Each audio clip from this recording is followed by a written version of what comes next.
Tapos yun nga po, di nalubog na nga po kami sa utang, tapos makukulong po sana ako. Tapos yung sister ko nag-offer sa akin nasa Canada na pinautang ako ng 120,000 dahil nga po makukulong ako sa 120,000 kasi yung inutangan ko nga po ng 5,600 nagwawala na po siya, tapos ididemanda nga daw po ako. Tapos yun po, di nagkaroon ako ng vertigo din nun kasi iyak ako ng iyak. Takot po ako, tapos hindi ko alam kung saan ako kukuha ng pera. Tapos ang ginawa ko nun, marap ako sa may silangan. Nag-wish ako, nagdasal ako na nagdasal. Mahal Panginoon, pagkalooban niyo po ako ng swerte kahit isang beses lamang. Hindi ko po sasayangin ito. Gagawin ko lahat, sisipagan ko. Bigyan niyo lang ako kahit isang pagkakataon lang. Mga ganon. Minsan nga po, sasabihin sa nanay ko, pasalamat ka, nabuhay ka pa sa mundo. Sinasabi, ba't niyo pa ako binuhay? Di ko naman ginustong mabuhay. Tapos ganito lang din, panahihirap lang din ang nararanasan ko. Yung ganon, kasi hindi naman kami laki sa yaman. Panahihirap na lang din. Ayun, tapos nag-wish lang ako, nag-wish. Tapos, dati-rati, ang dami kong ginagawang channel. Wala pong pumapatok, mga bossing. Walang tao na wala pong pumatok kasi wala pong nagsusubscribe sa akin, wala nanonood. Tapos bigla na lang naisipan ko po, magbibideo po ako. Di gumagawa na po ako ng pampaswerte noon. Tapos nagwi-wish na ako sa may silangan. Tapos nag-share ko lang una ko pong video yung pampapayat, tapos sumunod na po sa pampaswerte, tapos nag-remedies din po ako kasi wala naman akong pambili. Mga bossing ko, nag-sunrox pa nga ako dati sa mukha ko kasi ang daming tagyawat. Wala po akong pambili ng panlagay sa mukha, kahit ano po, wala. Kasi tapos yung mga damit namin dati, kung na pinaglumaan ng kapatid ko, yun lang yung mga tsaka tira-tira or kaya bigay ng mga kamag-anakan. Nag-aantabay lagi ako, sasabi ako sa kapatid ko, baka may luma kang damit dyan, pamimigay sa amin na lang. Yung mga ganun, mga bossing.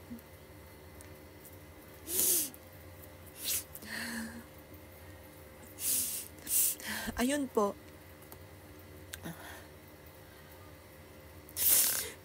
Tapos nag-video po ako, nag-wish ako doon, tulungan mo ako, magkaroon ako ng sarili kong negosyo, magkaroon ako ng Tapos yun nga po, hindi ko rin po inaasahan.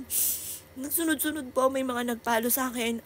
Yun nga po, yung una, umano pa po ako sa mga sub to sub, ganyan. Tapos biglang, hoy, sis, bakit lumalaki mo? Nagbayad ka ba? Yung mga ganun. Nagdududa po sila kasi biglang lumaki kasi nagpaluan po yung mga video ko. Pero yung mga video ko dati, hindi ko pa po nasasabi yung mga nasa kalooban ko kasi nandiyan pa yung anak ko. Sa kanya lagi ko sinasabi, kaya lang ngayon wala na akong ibang mapagsabihan. Wala na akong ibang mapagsabihan, kundi eto na lang pong camera. Dito na lang lagi ako iiyak. Kasi wala naman ibang mapagkwentuhan. Hindi ako masyado sa mister ko makapagkwentuhan. Kasi minsan, nai-stress daw po siya, ayaw niya daw makinig, kaya wala akong kakwentuhan. Nawala na yung anak kong panganay, iba pa rin kasi pag babae, yung kakwentuhan mo, tapos yung anak kong panganay, lagi kong kakwentuhan. Wala na po kasi siya. Tapos yun po, doon po ako nagsimula. May mga nagagawa nga po, kung sasabi ko lagi sa video, may mga nagagawa ako na hindi ko inaasahan, doon pala ako suswertihin. Or kaya, may tao na lumapit po sa akin, sakto nakaipon-ipon po ako ng pera. Pagtas may tao lumapit po sa akin, binibenta po yung bahay po nila, murang halaga lamang. Pinaganda ko lang po ito, tapos parang nagkataon po na kasi sa buhay naman natin, hindi ka lagi na mapera, yung mga ganon. Magkataon na parang lumaki yung gastos. Ngayon, kailangan mong pera, binenta ko po ito, tapos nabenta ko po siya ng maganda. Hanggang sa nagsunod-sunod na rin po yan, bumibili po ako, tapos nabibenta po ng maganda, pinapaganda ko lang po siya. Yung mga ganun, mga bossing. Doon po nagsimula yung negosyo ko. May nagtatanong po kasi paano ako nagsimula. Sa ganun po ako nagsimula. Pero ang pinakamayor po noon, dahil wala na ako ibang makapitan, parang feeling ko wala na rin tutulong sa akin. Kasi labis-labis na yung taong tumutulong sa akin. Labis-labis na yung naibigay sa akin. Wala na akong tutulong sa akin. Kaya nag-wish po ako kasi nagkaroon din akong vertigo. Ang mahal-mahal ng gamot sa vertigo. Ayun nga po, nagkaroon ako dati ng vertigo pero ngayon bumalik po muli nung nawala na yung anak kong panganay kasi sobra ako yung unang-unang sobra talagang nagdamdam ng gusto dahil yung anak ko pong panganay lagi ko kakwentuhan sa lahat. Siya po yung lagi kong kakwentuhan. Tapos siya kukwento rin po siya sa akin. Pero pagdating sa usapin, siguro iniisip niya, madadagdagan na naman yung problema ko kasi ang dami kong mga kinukwento sa kanya. Siguro ayaw niya na ako mamamblema. Kaso nga lang, hindi naman tama. Tuloy na wala na po siya. Wala na ako nakakwentuhan. Wala na ako na magpapayo po sa akin ng tama. Kasi may mga tao sa paligid mo, hindi naman maganda yung mga payo sa inyo. Or kaya minsan, basta sa anak ko lang ako nakikinig. Hindi ako nakikinig kahit kanino. Pati, kasi minsan, mali naman, pang sarili lang po nila yung kanilang mga payo. Sarili lang po nila yun. Parang sa kanila pabor, yung mga ganun mga bossy. Ayun po, doon po kami nagsimula. Yung may iba pa po mga tanong doon, sasagutin ko na lang po siguro sa isang araw. Tapos siguro bukas ko na lang po bubulat-latin yung kasi kagaya po nung isang beses pagka dumating dito mga bossing ko yung boyfriend po dati ni Joelyn na kung natatandaan niya kasi sabi nung sige sabihin mo na lahat Joelyn, huwag na unti-untiin pa sabi po niya at sinabi ko na rin po ito sa video ko napanood po ninyo, sabi po doon daw sa bag, kaya parang ayan sa bag yung iba pang mga sikreto po ni Joelyn.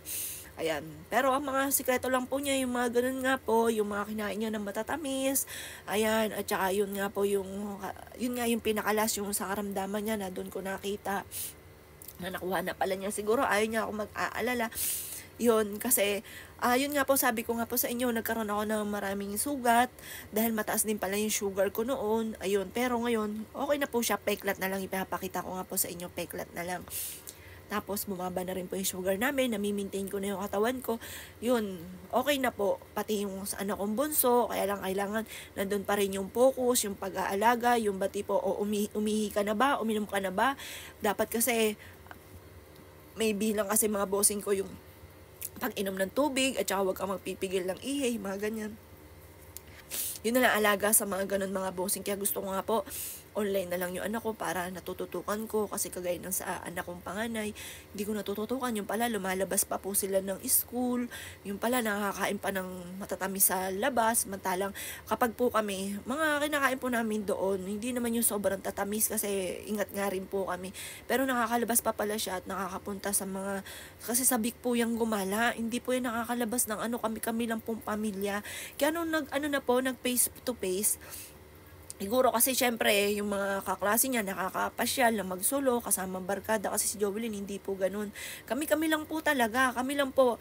Tama po, may nabasa akong komento, kaya lang minsan hindi akong babasa kapag minsan nasasaktan ako ganun. Pero pag minsan naman nagbabasa ako, pero pag nakita akong pangit na jump na ako ulit sa iba yung mga ganun po kasi. Ngayon po, sabi po parang yung aking video parang ginawa ko ng content, umikot na kasi wala naman ako magiging ibang content, kami lang kung ano yung buhay po namin, yun lang naman. May bossing ako nagpunta dito sa Miss Apple, at kilala na kita kasi lahat ng mga nangyari sa'yo kinukwento mo sa sa social media, sa camera. Opo, totoo nga po yun, totoo po yun. At naman po, magagawa ko ng istorya, kung ano ng mga istorya basta kinukwento ko lang kung ano po yung nangyayari po sa amin. Tapos yung sa anak ko, dahil umikot nga po yung buhay ko, mga bossing ko sa aking anak. Sa aking anak lang talaga. Bagamat nandiyan yung mister ko, iba pa rin yung anak, mga bossing. Bagamat nandiyan yung mister ko, hindi ko naman nakakwentuhan talaga yon ng kwentuhan talaga na kagaya sa anak ko, nag-iiyakan kami, mami, wag mo na lang pasinin, yung pinapayuhan ba ako, yung mga ganun. Hindi, nagkukwentuhan kami, pero kwentong lang. Pero yung, alam nyo na yung mga madamdamin, may iyak-iyak, nag-iiyakan kami. Ayun, hindi kami ganun na mister ko. Ang ganun lang kami, anak kong panganay. Kaya, kumbaga, ang pinaka-numero 1, yung pangalawang araw na nawala siya, talagang nagwala po ako, mga bossing. Talagang, ewan ko, talagang buong umalingaw-ngaw, sigaw ako ng sigaw, iyak ako ng iyak. Kaya ang pinakamayor na nasaktan sa pagkawala ni Jovelyn. Ako. Kasi kami yung laging magkasama, kami laging magkukwentuhan. Kami yung lahat. Lagi niya akong pinapayuan. Wala na nagpapayo sa akin.